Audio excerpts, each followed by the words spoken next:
tempat-tempat yang harus didirikan TPS atau ini jangan didirikan TPS, apalagi sekarang kan cuacanya lagi ekstrim. Sudah mulai nih kan ini ya. Ya sudah hujan. Dan jadi perhatian khusus bagi teman-teman yang jangan mendirikan TPS misalnya di bawah pohon besar yang potensinya ini kalau ada angin besar ada sesuatu yang menimpa jatuh kan khawatir juga.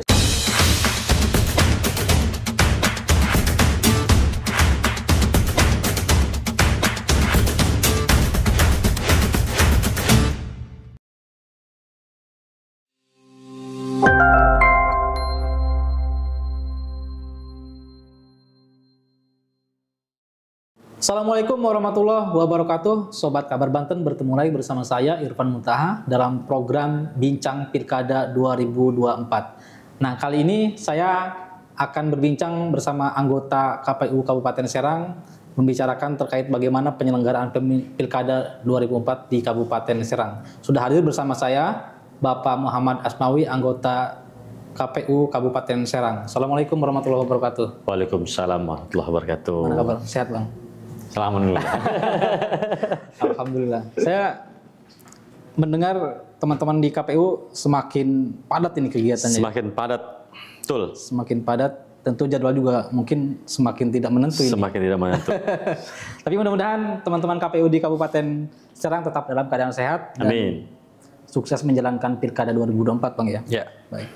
Bang, saat ini sudah mendekati ya, kurang lebih 1 bulan ya. Ya. Di pelaksanaan. Kurang dari 1 bulan. Betul. Rabu tanggal 27 2002. Rabu tanggal 27 November tahun 2024. Nah, saat ini KPU Kabupaten Serang sedang disibukkan apa ini? Tahapan yang kami sedang laksanakan hari ini yang paling anget-angetnya adalah pelantikan KPPS. Di samping itu juga kita sedang melakukan sorlip. Persiapan untuk logistik nanti tinggal di setting kemudian didistribusikan kepada kecamatan dan juga TPS-TPS. Progresnya sudah lumayan oke mungkin ya karena sudah mendekati. Iya, karena memang sudah mendekati kita alhamdulillahnya kita bekerja dengan tahapan-tahapan. Semua ada tahapannya. Contoh misalnya tahapan pelantikan KPPS tanggal 7, kemudian dilakukan BIMTEK, kemudian juga kita juga sedang pengesetan atau sorlip istilahnya, penyortiran dan pelipatan surat suara, kemudian kita juga punya timeline kapan bisa disebarkan ke TPS gitu tuh. Nah, agenda terdekat buat teman-teman KPPS nanti ke depan apa nih, Bang?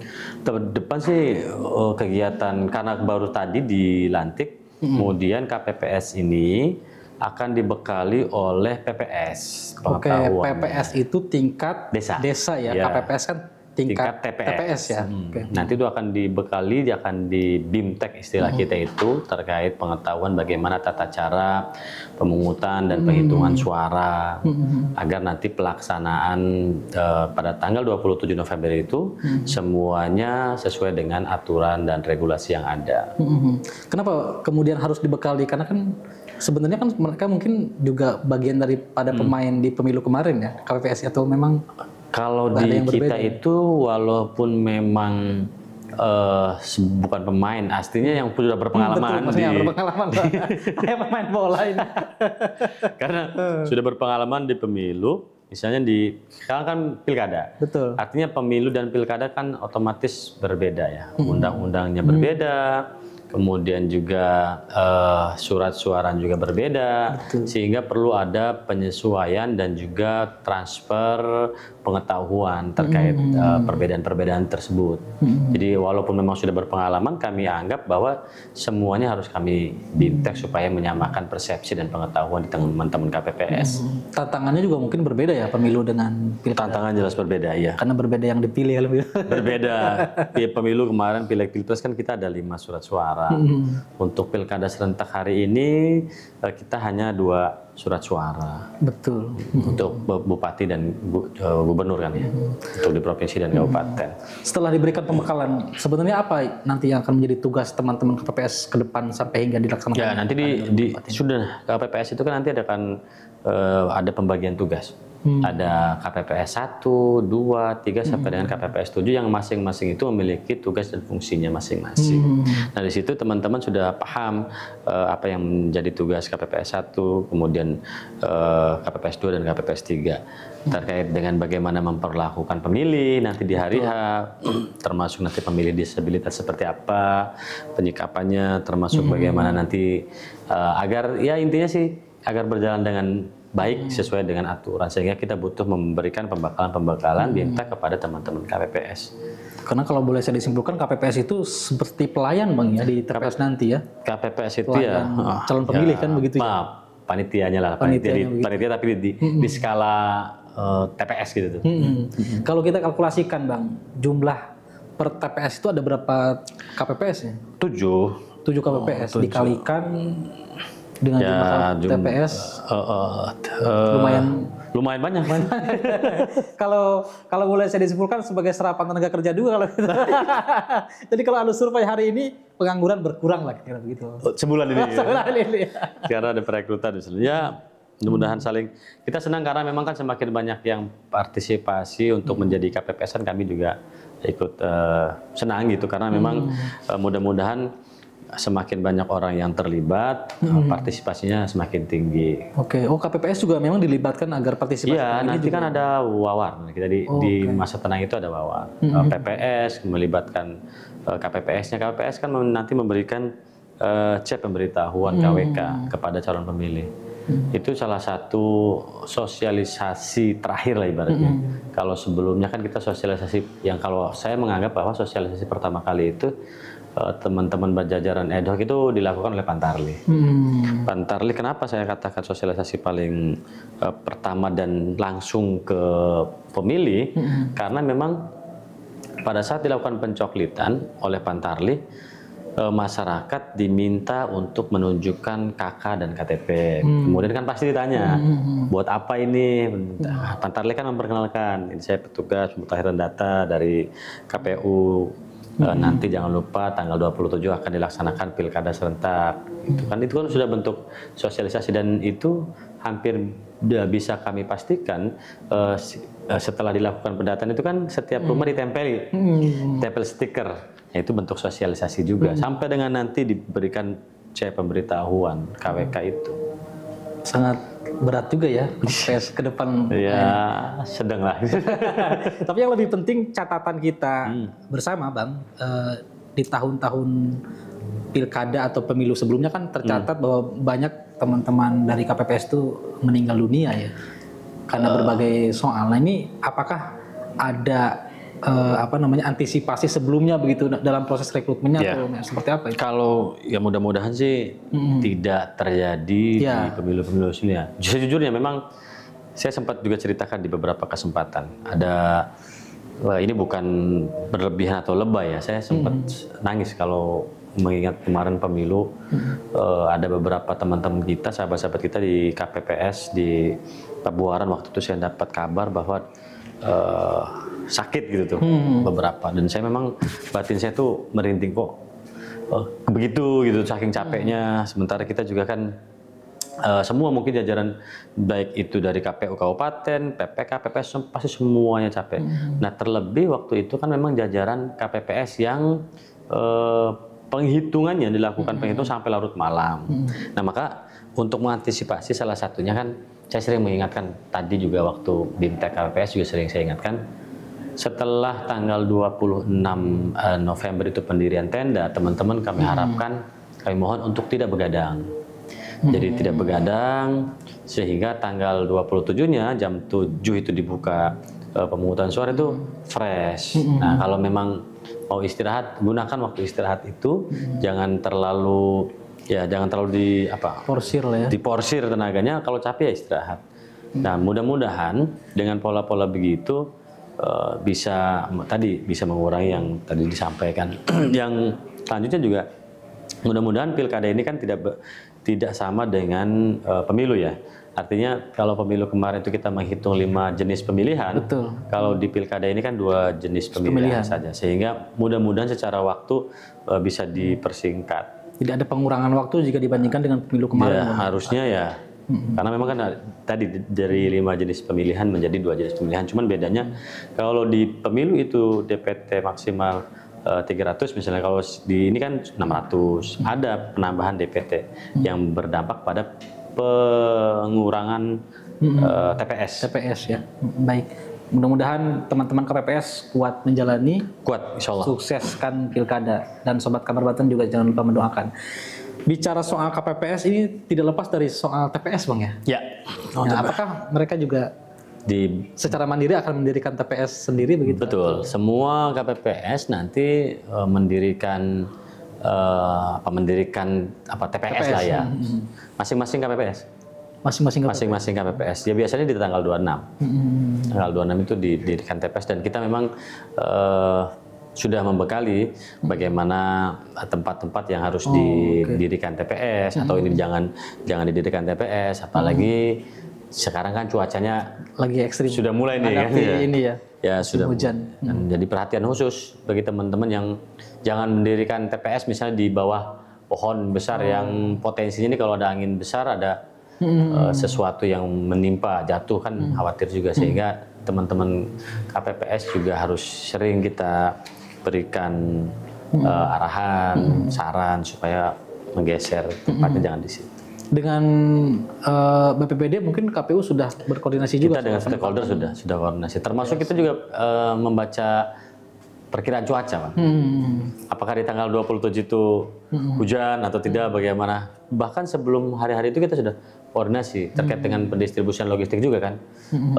Pendistribusian logistik untuk misalnya pulau-pulau kayak Pulau Tunda, kemudian satu lagi Pulau Panjang.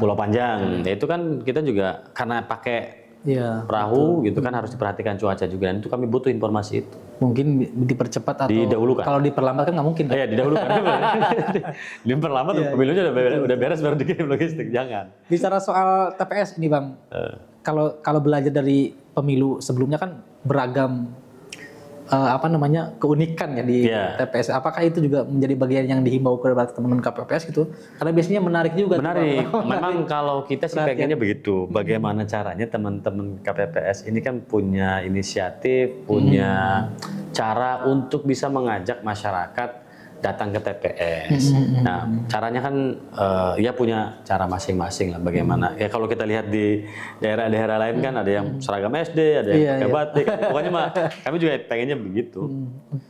Untuk menarik masyarakat supaya ya nyoblos gitu tuh, mau datang ke TPS. Ada kriteria khusus nggak pembuatan TPS? Karena kan ada juknisnya, karena masing-masing KPPS itu dibekali dengan buku pintar, dan itu ukurannya berapa sudah ada semua, termasuk meja untuk kotak suara juga sudah kita ada semuanya di buku pintar yang diterima oleh KPPS nanti. Termasuk mungkin ketebalan itu nggak? Kalau ketebalan dari kita kan. Kalau ketebalan apa? Kotak suara misalnya. Ketebalan atap TPS. Ya, kita masih bicara soal TPS ini, Bang. Karena ini kan akan dihadapkan dengan musim cuaca ekstrim ya. Mudah-mudahan nih ketemu ekstrim nih. Mudah-mudahan ya, tapi kan perlu antisipasi kata Bang tadi. Nah, sampai saat ini KPU sudahkah menganalisa TPS kan mungkin sudah ditetapkan TPS sekarang titik lokasinya? Kalau TPS titik lokasinya sudah kita. Sering juga kita koordinasi sama teman-teman jajaran PPK dan juga PPS untuk bisa mengantisipasi titik-titik mana saja yang berpotensi, misalnya potensi banjir. Ya segera harus dideteksi dini sebelum adanya ya tadi yang dikhawatirkan cuaca ekstrim. Kita harus punya alternatif tempat. Jika di sini tidak dimungkinkan, berarti kita harus milih nih alternatif tempatnya di mana. Jika memang sebenarnya kan kalau syarat pendirian TPS itu kan tidak boleh di dalam gedung atau gedung tertutup lah, harus di ruang terbuka. Jika pun dalam ruangan ya di ruangan terbuka gitu. Kalau jika nanti ada kejadian yang dimaksud tadi, otomatis kan ada alternatif di mana nih? Nggak bisa nih terbuka tapi adanya tertutup, ya minimal disampaikan oleh teman-teman KPPS kepada kami alternatif tempat jika memang terjadi cuaca ekstrim tadi. Ini sih harus kita selamatkan. Proses pemilihannya harus tetap berjalan ini. Jadi jangan sampai pas pelaksanaan pemilihan banjir. kemudian Janganlah, suara rusak benar-benar. segala macam, Bang. Iya, mudah-mudahan lancar semua. Itu soal TPS mungkin. Saya ingin bicara soal SDM ini, Bang. Ya. Karena kalau kita harus belajar dari pemilu-pemilu sebelumnya, ada saja kejadian KPPS melakukan kecurangan dalam tanda kutip ya, berbagai macam modus begitu ya. Nah ini adakah dari KPU Kabupaten Serang agar teman-teman KPPS ini benar-benar melaksanakan tugasnya dengan baik dan bisa terhindar dari perilaku? Kita sering di beberapa kesempatan kan kita lakukan edukasi secara berjenjang. Contoh misalnya sebelum jauh-jauh hari sebelum terbentuknya KPPS, teman-teman PPK ini sudah kita bekali. Kita harus ingatkan bahwa jaga integritas, kita tidak boleh melakukan kesalahan-kesalahan, tidak boleh melakukan sesuatu yang tidak diatur dalam aturan regulasi yang ada. Kemudian oleh PPK, pesan ini disampaikan ke PPS. Karena KPPS ini baru dibentuk kan ya, berjenjang disampaikan oleh PPS, tapi kita juga melakukan monitoring itu. Kita harus bisa memastikan bahwa ya seluruh jajaran kami dari atas, dari tingkat misalnya kalau di kita di KPU Kabupaten sampai dengan TPS ya semuanya wajib taat dan patuh terhadap aturan. Tidak ada yang melakukan gerakan-gerakan yang tidak sesuai dengan aturan gitu semuanya. Jangan lebih dan jangan kurang. Jangan lebih dan jangan kurang, tidak boleh lebih dan kurang. Baik, ya taat asas lah kita. Betul. Taat asas. Di sini kita sedang ditonton banyak Sobat Kabar Banten gitu. Mungkin bisa dijelaskan, mungkin ada Sobat Kabar Banten yang masih bertanya-tanya apa sih sebenarnya Pilkada Kabupaten Serang itu dan ada berapa calon sebenarnya saat ini? Ya, Sobat Kabar Banten, KPU Kabupaten Serang sedang melaksanakan persiapan pelaksanaan Pilkada tahun 2024 yang nanti akan dilaksanakan pada tanggal 27 November, hari Rabu. Di Kabupaten Serang itu calonnya ada 2. Dan Sobat Kabar Banten jangan lupa ya Bang ya. Jangan lupa datang ke TPS. Datang ke TPS. Ini kita harus ulang-ulangi terus nih Pan. Betul. Karena memang kami terima kasih juga sudah diundang ke sini. Kita harus sering-sering nyebutkan bahwa tanggal 27 November jangan lupa datang ke TPS. Ramai-ramai datang ke TPS. Tidak butuh waktu lama. Luangkan waktunya sebentar untuk bisa menyampaikan pilihan Sobat Kabar Banten semuanya di TPS. Tidak butuh waktu lama karena tidak butuh waktu 2 calon ya. Cuma 2 calon. Jadi 1 lembar surat kira-kira. 1 lembar surat. Kayak pemilihan Pilpres kemarin lah kita lah. Baik Bang, siap. Ya kan satu doang, untuk Pilkada Gubernur dan Pilkada Bupati.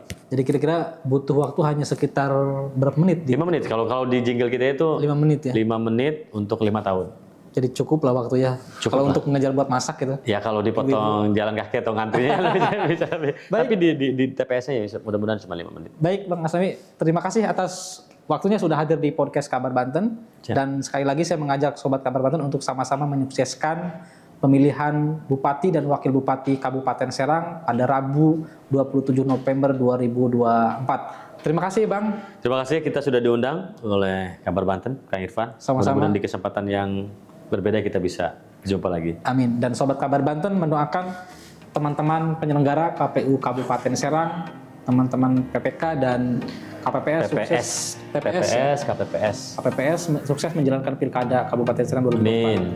Terima kasih, saksikan terus podcast Kabar Banten. Bila itu baik walhidayah. Assalamualaikum warahmatullahi wabarakatuh. Waalaikumsalam warahmatullahi wabarakatuh.